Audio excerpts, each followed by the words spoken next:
feel like we've been treated so respectfully, for the most part, by the legislature over the last 2 years now that this is our second year trying to pass legislation in honor of my son to stop hazing. And I find people to be really kind to us and, good listeners and moved by our story. And that's really what we want. We want to share Sam's story so that nobody else ever finds themselves in the same position as we do, suffering a devastating loss of somebody so young and so full of promise. And what do you make of Charlie Gartenberg, who spoke? He's a young man, and you could tell that he was sort of uncomfortable, saying all the stuff that he knew was happening, is still happening. How many pledges are there in a class, and if you give them a bottle of vodka, they all have to drink it. So whenever you heard his testimony, how did that make you feel, still knowing that that it's happening still? Right. It's devastating to think that Sam's death on that campus, on that very campus, has had such little impact on people's behavior. I know Charlie, a very close friend of Sam's, has tried very hard working within the Greek system at WSU to change behaviors and to change the way that people think about and talk about hazing. And of course, we've tried to do the same, but it's toxic. This culture, this history and tradition of hazing as a means of initiating somebody into a group, it's devastating. And it's not just the deaths, which of course are horrible, but it's those who come away mentally and psychologically traumatized, physically injured by hazing, many more than actually die from hazing.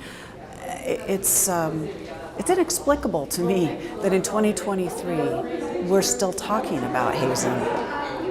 I don't understand it. It seems like something we can all agree on, and I'm very hopeful that this legislature, this session, will pass the Sam Martinez Stop Hazing law. Whenever people see the story, what do you want them to learn? What message do you hope I convey about this?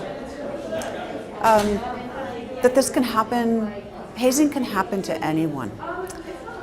Sam was beloved by his family and a wide circle of friends.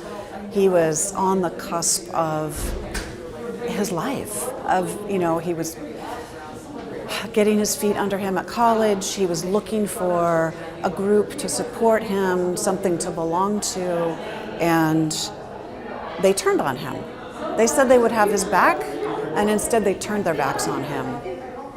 And that shouldn't happen to any others ever again.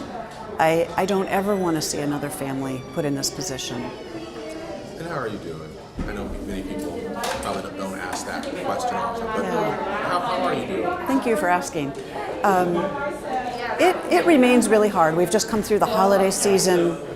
I feel Sam's loss acutely every day, but of course, the milestones, the holidays, his birthday, Mother's Day, these are really hard days, and I don't think they get easier over time. Grief, you carry it with you, and I think over time maybe the edges soften a little bit, but it doesn't heal.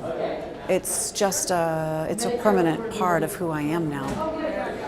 And what would Sam think of all this advocacy you're doing on his behalf? My daughter texted me this morning and said Sam would be so proud, and I think that's right. I think he wasn't a big public speaker or anything like that, but I think he would be proud of what we're trying to accomplish in his name. And what I do know is that Sam always stuck up for the underdog. He always stuck up for those who were getting picked on from the time he was little.